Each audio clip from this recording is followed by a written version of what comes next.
देखिए, आज इस क्लास में आप सभी शिक्षार्थियों का स्वागत है। हम आज exercise 10 vector algebra class 12th math को पढ़ाने जा रहा हूँ। आप ध्यान से देखिएगा, आपके लिए नया चैप्टर है। इसके बारे में आप फिजिक्स में भी कुछ पढ़े होंगे,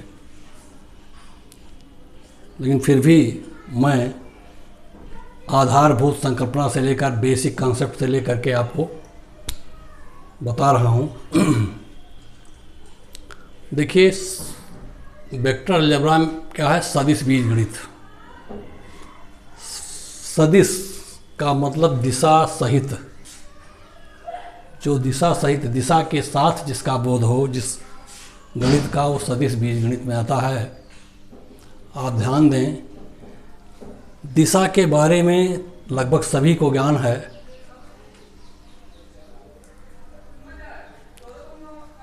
उस ज्ञान को आप प्रकट करते हैं या नहीं करते हैं, लेकिन इसका ज्ञान सभी को होता है। जैसे आप कहीं सड़क पर जा रहे हैं और आगे से कोई बहुत तेज वाहन आ रहा है,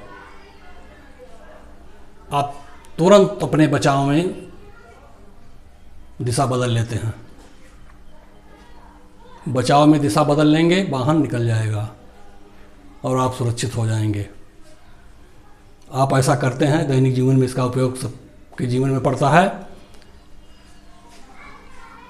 अब जब आपको दिशा का ज्ञान है, इसका अर्थ है कि सदिश का भी ज्ञान है। उतने ही वेग से अगर वह वाहन आपके सामने ना आता, दूसरी दिशा में जाता, तो क्या आप बगल होते? नहीं होते, क्योंकि आपके तरफ वो आ नहीं रहा है। वेग तो उसका वही है, लेकिन दिशा बदल गया है, इसलिए वो आपको प्रभावित नहीं कर पाएगा, इसलिए आप बगल नहीं होंगे। ये तो हो गया सदिश का ज्ञान। देखिए, आपके पास मौजूद है। थोड़ा अदिश के बारे में मैं एक प्रश्न करता हूँ। देखिए, उसका एक संभावित उत्तर आप तुरंत दे सकते हैं। जैसे कहा जाए कि आपके सामने रखी हुई टेबल की ऊंचाई क्या है, आप नाप करके बता देंगे 1 मीटर, 90 सेंटीमीटर, जैसा भी हो। देखिए, ये अदिश राशि है। ये आपने जो लंबाई नापा है, ये लंबाई अदिश राशि है, लेकिन वहाँ वेग जिसको देख करके वाहन से आप बगल हुए, वो एक सदिश राशि है जो आपको खतरा पहुंचा सकता था। बहुत सी सदिश राशियाँ खतरा पहुंचाती हैं, बहुत सी सदिश राशियाँ आपके लिए फायदेमंद होती हैं। तो आपको सदिश और अदिश का बोध आपके दिमाग में सदैव रहता है, बस उसका उपयोग करना है। मेरा काम है कि उसको आपको सही दिशा में दिखा दें कि इसका उपयोगिता क्या क्या है, कैसे आप इसका उपयोग करेंगे, जो ज्ञान आपके मस्तिष्क में निहित है। देखिए, बेसिक कंसेप्ट देखिए, इसका आधारभूत संकल्पना क्या है। कल्पना कीजिए कि त्रिविमीय अंतरिक्ष में यल कोई एक सरल रेखा है। त्रिविमीय अंतरिक्ष है, यल कोई सरल रेखा है, जिसे तीर द्वारा हम 2 दिशा प्रदान कर सकते हैं।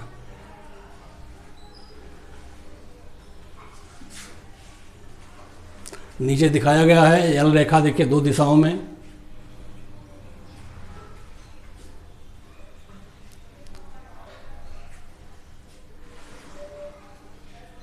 इन दोनों में से निश्चित दिशा वाली कोई भी रेखा को हम दिष्ट रेखा कह सकते हैं। ये दोनों क्या है? दिष्ट रेखा हैं। इनमें दिशा प्रदान किया गया है, दिशा आपको प्रदान है, इसलिए ये दिष्ट रेखा हुई। दिशा को दर्शित करने वाली रेखा दिष्ट रेखा हुई। जब तक इस पे तीर नहीं लगा था, तब तक ये केवल रेखा थी, जो अनंत तक लंबाई की रेखा थी। आज भी ये अनंत लंबाई की ही रेखा है, लेकिन दिष्ट रेखा है, इसमें दिशा प्रदान है। अब इस रेखा के को हम ए बी रेखाखंड में अगर सीमित कर दें, तब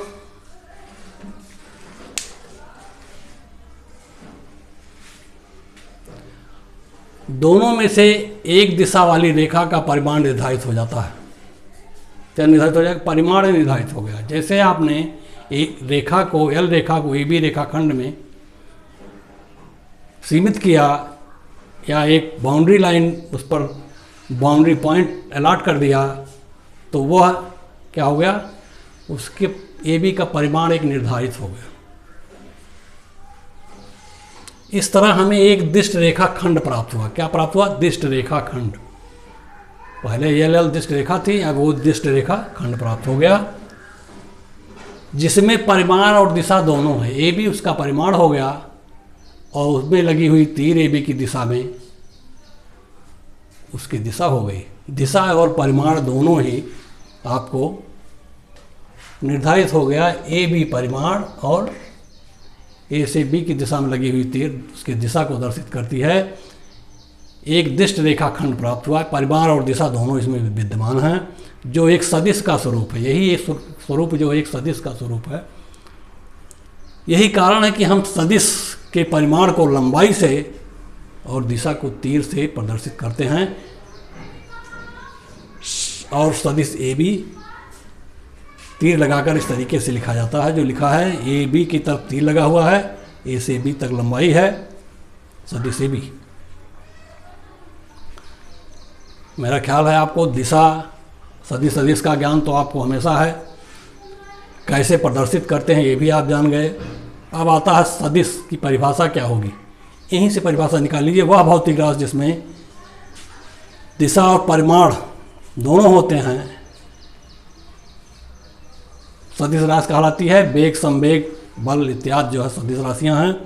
अदिश राशि स्केलर क्वांटिटी, जैसे मैंने बताया था पहले प्रश्न में, बेंच की ऊंचाई क्या है, तो आपने 90 सेंटीमीटर 1 मीटर जो कुछ उत्तर दिया वो एक अदिश राशि थी। ठीक, स्केलर की परिभाषा हो गई वह भौतिक राशि जिसमें केवल परिमाण हो, अर्थात लंबाई, द्रव्यमान इत्यादि, ये अदिश राशियाँ हैं।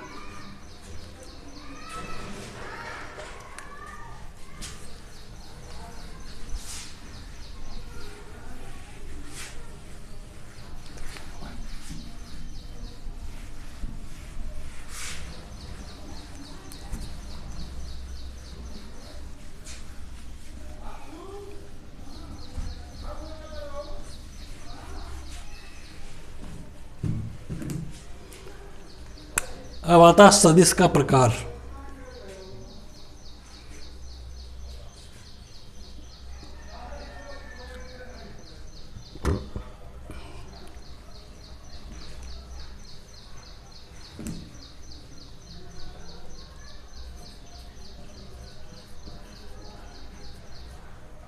सदिश के प्रकार।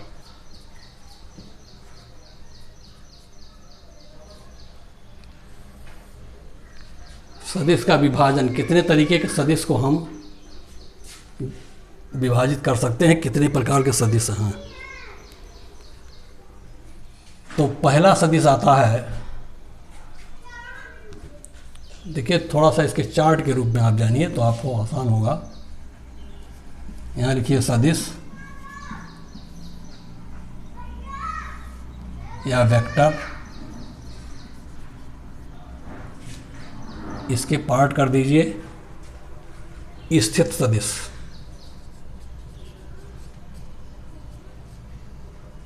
स्थित सदिश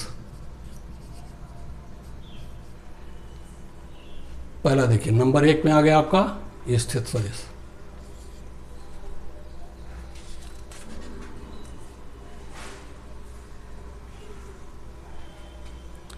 नंबर 2 में आ गया शून्य सदिश।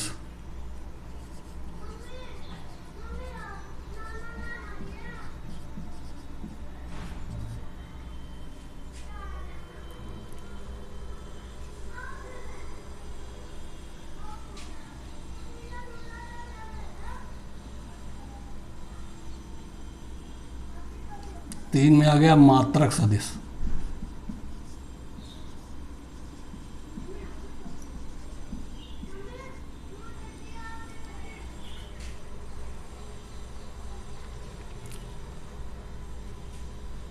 सहआदिम सदिश।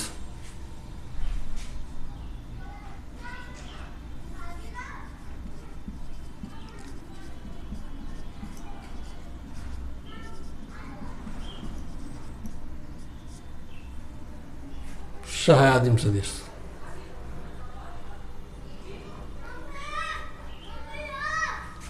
पांचवा संरेख सदिश।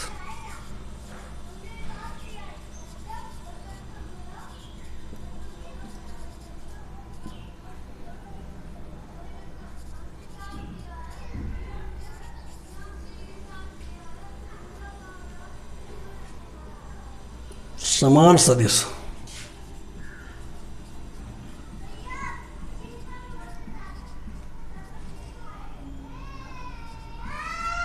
छठवां है समान सदिश।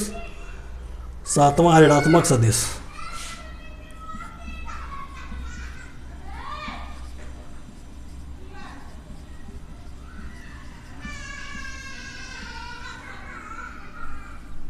ऋणात्मक सदिश negative vector.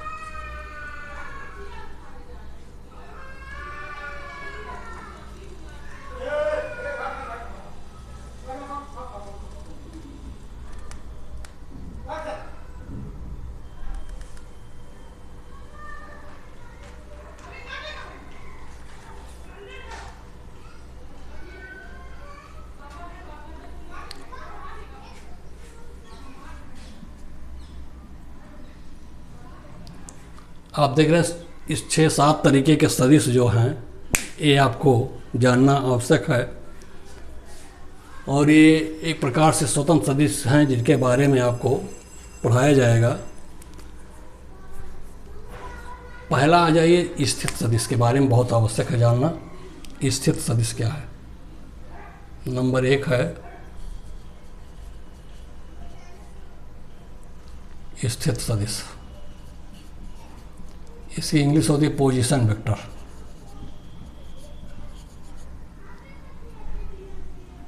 Position vector. Position vector स्थित सदिश।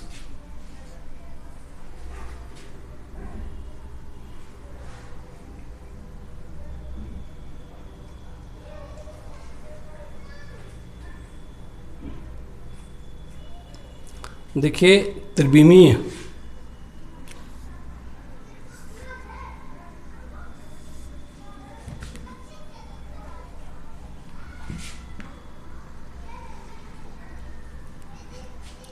जेड वाई और एक्स त्रिविमीय समतलों की मूल बिंदु ओ जिसके निर्देशांक आप जानते हैं 0, 0, 0। आप जब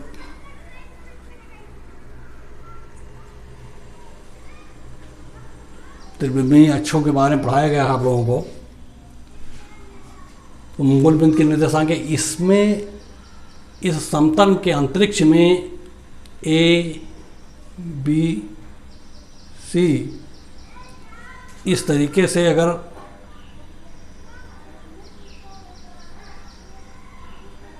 बिंदु लिए जाएं तो हमें इस मूल बिंदु के सापेक्ष देखना होता है कि ओ ए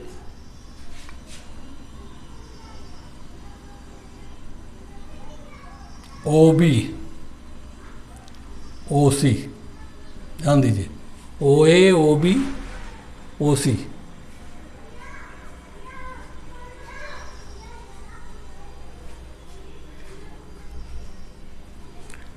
ओ ए ओ बी ओ सी को हम क्या करते हैं, एक स्मॉल अक्षर से छोटे लेटर से दर्शित करते हैं। देखिए ध्यान से, वेक्टर ए देख लीजिए, इस वेक्टर ए को हम पोजीशन वेक्टर कहेंगे। जो वेक्टर ए वो ए को हमने वेक्टर ए से दर्शित किया, क्या हो गया, ये पोजीशन वेक्टर हुआ। इसी तरीके से ओ बी को वेक्टर बी से स्मॉल अक्षर से दर्शित करते हैं, ये इसका पोजीशन वेक्टर बी हो गया। सी का position vector small C vector. इस तरीके से ये वेक्टर ए, वेक्टर बी, वेक्टर सी इसके पोजीशन वेक्टर कहलाते हैं। अब यदि वेक्टर ए बी हमें निकालना है, देखिए वेक्टर ए बी बराबर, देखिए ए से बी की तरफ वेक्टर है ए बी, ध्यान दीजिए इस दिशा में, तब क्या होगा, ओ बी माइनस ओ ए, इस बीच में ओ को जोड़ दीजिए, आ गया O B minus vector O A. आपको मिल गया वेक्टर बी माइनस वेक्टर ए।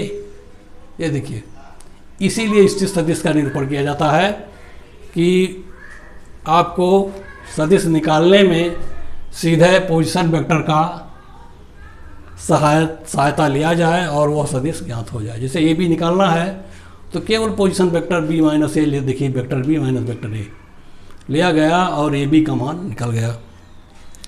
ठीक इसी तरीके से अगर बी सी निकालना है तब आप, या सी बी वेक्टर निकालना है, सी बी देख लीजिए, vector c b is equal to, c b की दिशा इधर से उधर को है, ध्यान दीजिए, तब वेक्टर बी बड़ा है, तब आ गया O B minus O C, B minus C, vector B minus vector C. तो पोजीशन वेक्टर जो है हमें वेक्टरों के परिमाण को निकालने में सहायक होते हैं और इनको हम मूल बिंदु से निर्दिष्ट करते हैं। मूल बिंदु को ऐड करके इनको निर्दिष्ट कर देते हैं। जैसे देखिए इसमें ए बी में मूल बिंदु नहीं था, मूल बिंदु ओ बी के साथ जुड़ गया, वो बी हो गया, और ए के साथ जुड़ गया, वो ए हो गया। देखिए ये इनका पोजीशन वेक्टर है।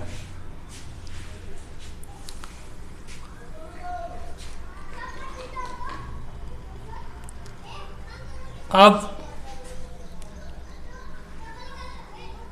एक चीज़ और देख लें इसमें,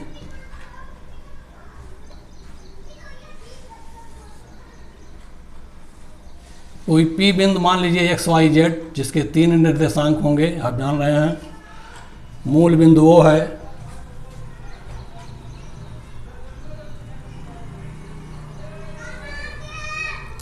यदि इस बिंदु P का पोजीशन वेक्टर R है तब वेक्टर R बराबर होगा वेक्टर OP, बताए ना, इसमें R क्या है, वेक्टर OP होगा, equal to under root x square plus y square plus z square. देख लीजिए त्रिविमीय वो है अंतरिक्ष। आप कभी कभी देखे होंगे, इसको कहते हैं मापांक। क्या है, मापांक ऑफ वेक्टर आर। ध्यान दीजिए, मॉड।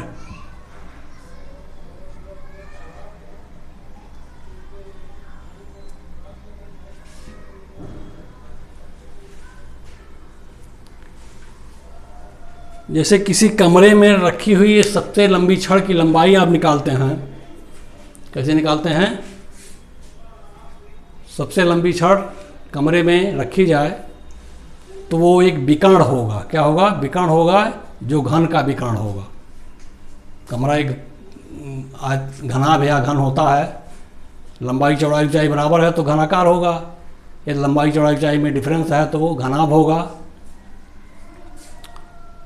क्यूबाइड होगा। तब उसमें रखी जाने वाली सबसे लंबी छड़ की लंबाई क्या होगी?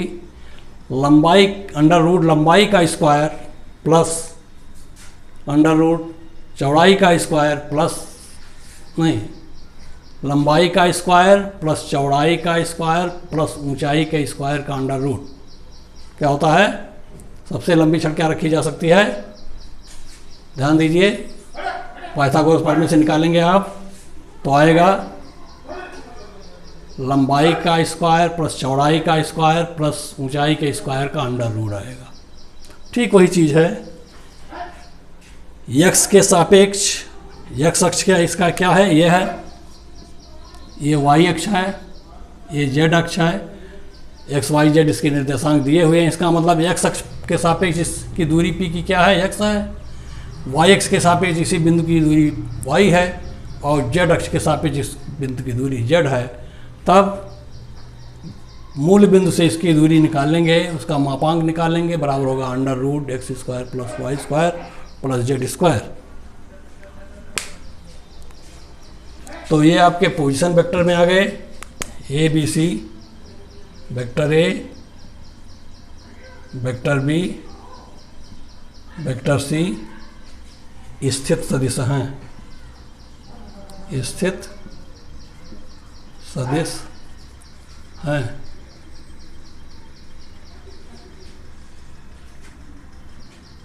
जो ओ ए, ओ बी और ओ सी से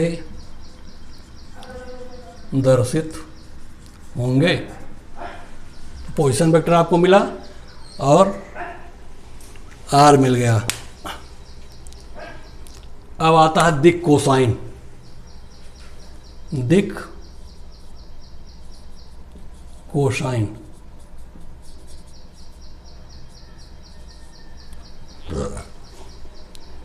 दिशा का ज्ञान। देखना यह है कि वेक्टर आर एक्स अक्ष के सापेक्ष कितना कोण बनाता है।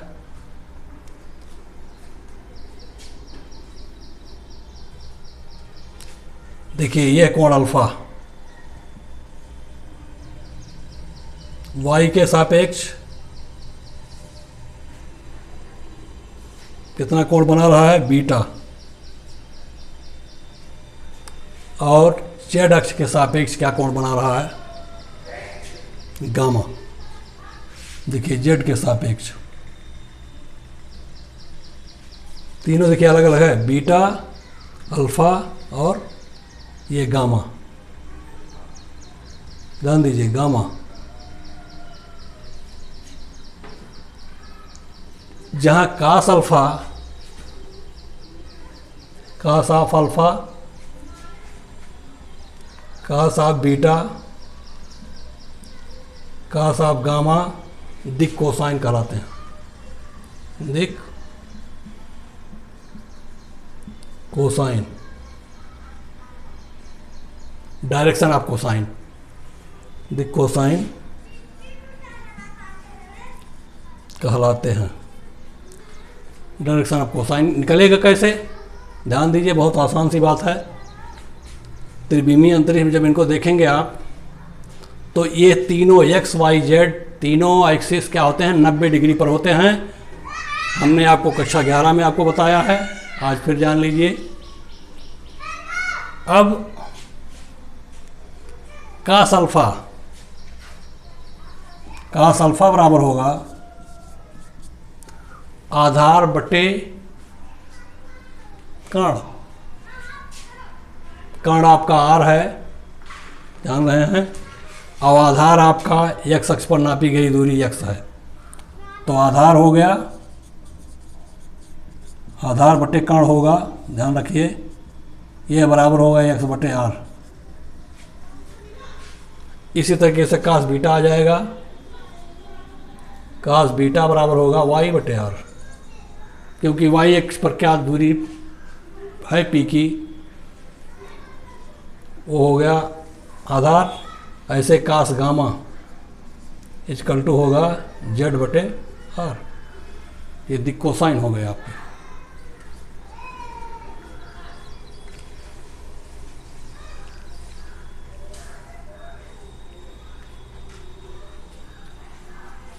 अब यदि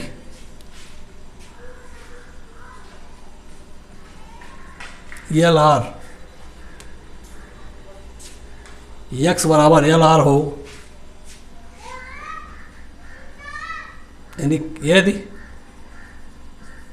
कास अल्फा कास बीटा, ध्यान दीजिए, और कास गामा को l m n l m n l m n से दर्शित करें,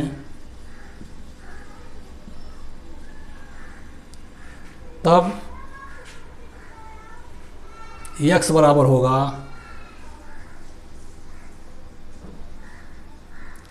एल बराबर x बटे आर, एम बराबर y बटे आर,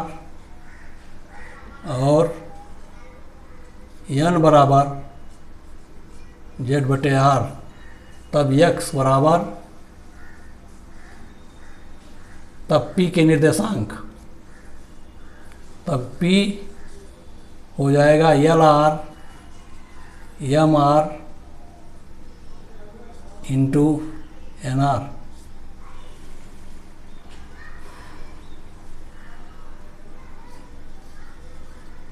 निर्देशांक होंगे।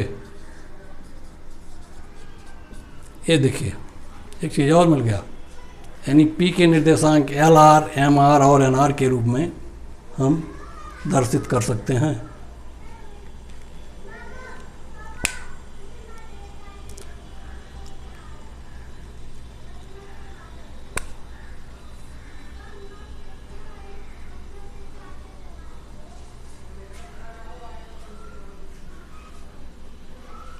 ये दिक कोसाइन के समानुपाती होंगे।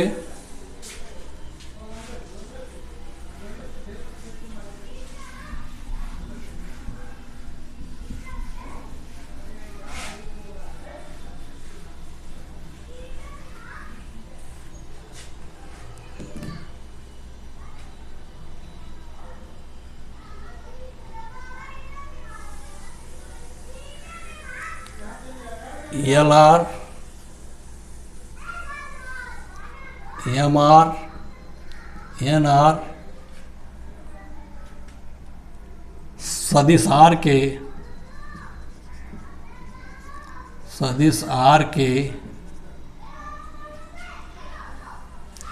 दिक अनुपात कहलाते हैं। दिक अनुपात, direction of ratio of r, दिक अनुपात कहलाते हैं।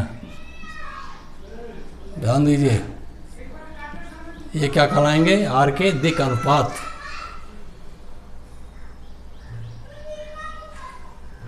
इनको क्रमशः ये बी से निर्दिष्ट करते हैं। इन्हें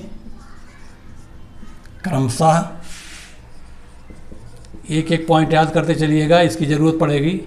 ए बी सी से दर्शित करते हैं, दर्शित करते हैं।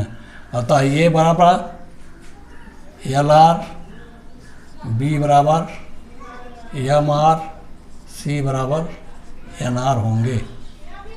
ले लीजिए, क्लियर हो गया।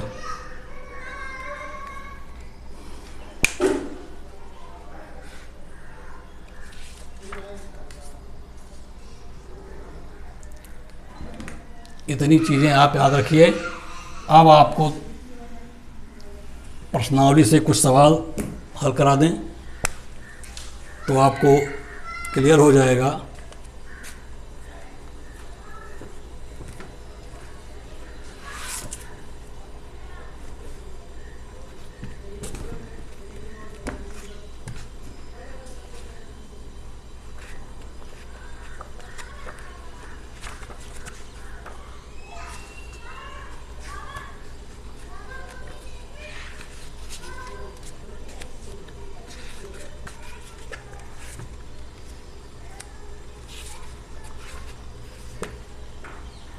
सवाल के पहले कुछ महत्वपूर्ण सूत्र आपको दे दें तो ज़्यादा अच्छा रहेगा। सदिश से संबंधित कुछ महत्वपूर्ण सूत्र।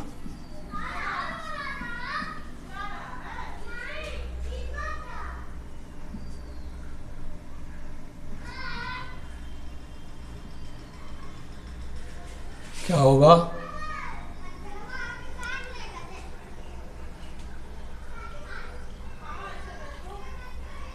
आदिश गुणन, दो सदिशों का आदिश गुणन। पहला आ गया दो सदिशों का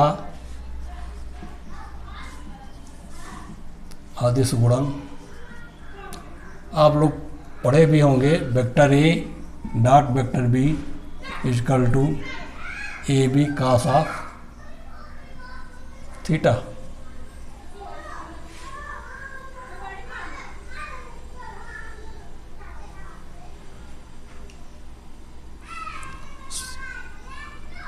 लंब, यदि सदिश लंब है,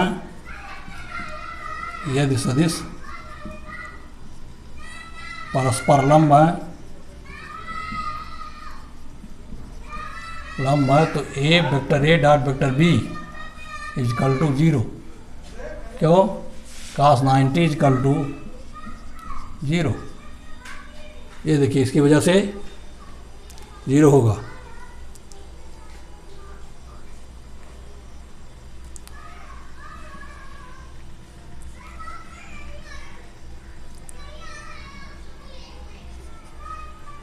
यदि दूसरा देखें, सदिश इकाई सदिश।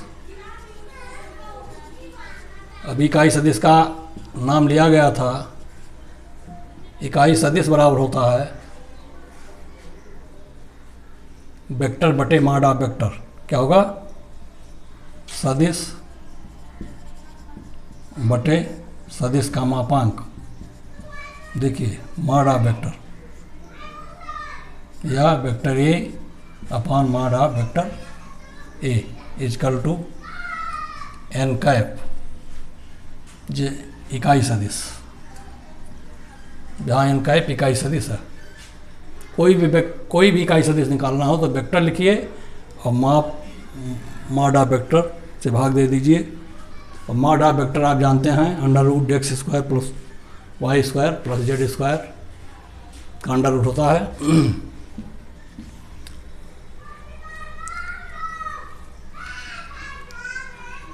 अब तीसरा देखिए, आई कैप जे कैप के कैप क्रमशः इकाई सदिश एक्स वाई जेड के सापेक्ष इकाई सदिश हैं।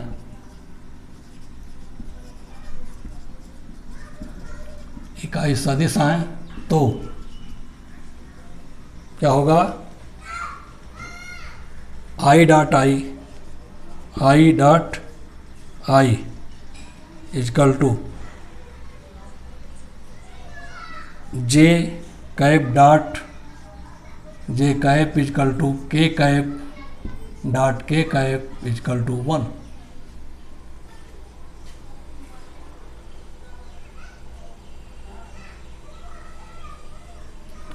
या i dot j is equal to j dot k is equal to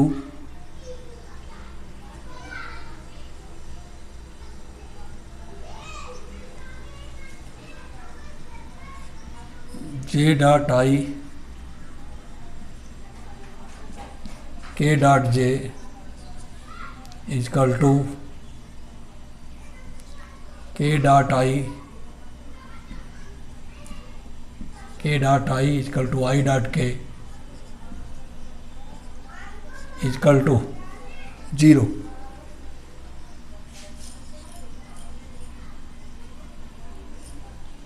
यहाँ है cos 0 इजकल टू 1, यहाँ cos 90 इजकल टू 0। ध्यान रखिए क्यों 0 होता है, इस वजह से 0 होता है। ये 0 इसके कारण ये 1 होता है और इसके कारण ये 0 हो जाता है।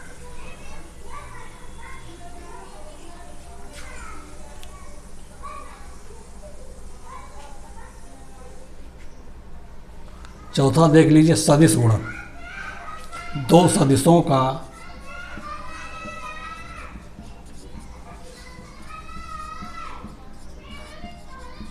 सदिश गुणन, यानी vector a cross vector b, ध्यान दीजिए, बराबर a b sine theta n cap, a b sine theta n cap, जहाँ एन कैप इकाई सदिश है, जहाँ एन कैप इकाई सदिश।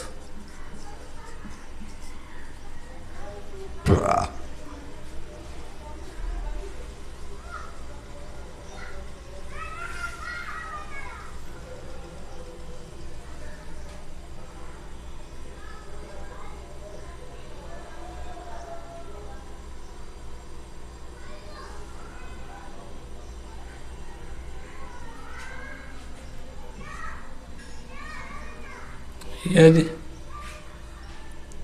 पांचवा देखिए आई कैप जे कैप के cap लांबिक सदिशों,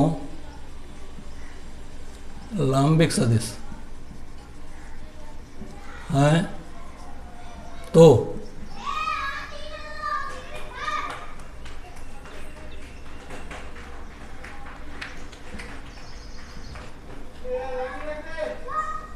perpendicular vector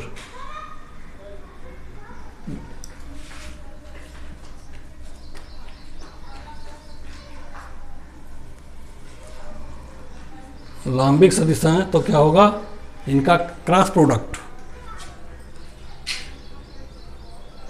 I cross j is equal to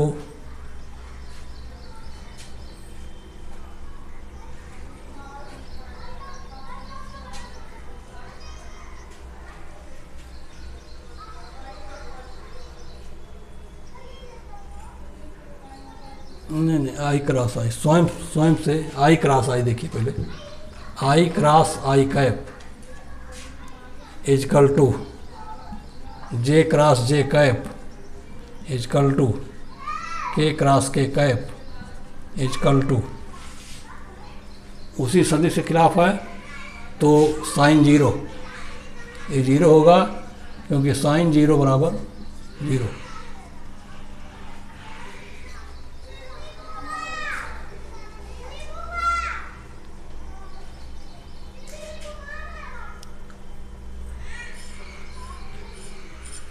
अब देखिए आई क्रॉस जे बराबर के कैप, आई क्रॉस जे का मान के कैप, जे क्रॉस आई तथा j cross i is equal to minus k cap. I cross j k cap होगा जे क्रॉस आई माइनस के।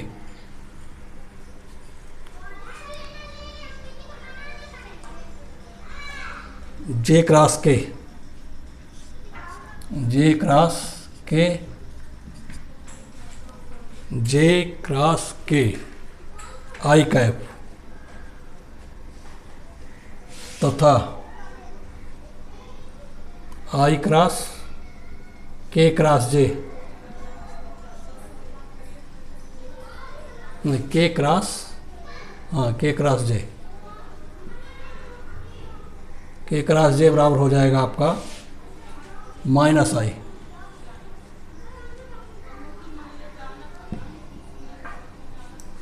माइनस आई कैप।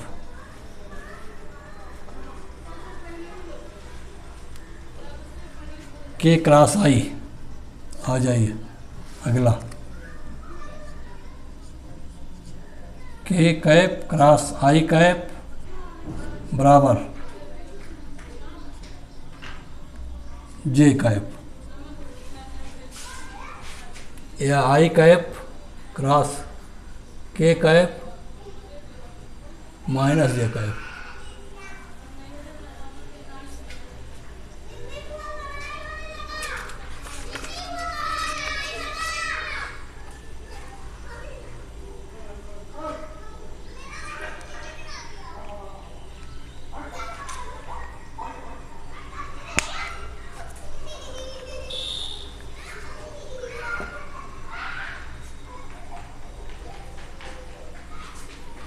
चलिए ये देखिए, इतना आपको सूत्र मिल गया है। अब आगे का फार्मूला जो है आपको हम कल देंगे। इतना आप तैयार कर लें।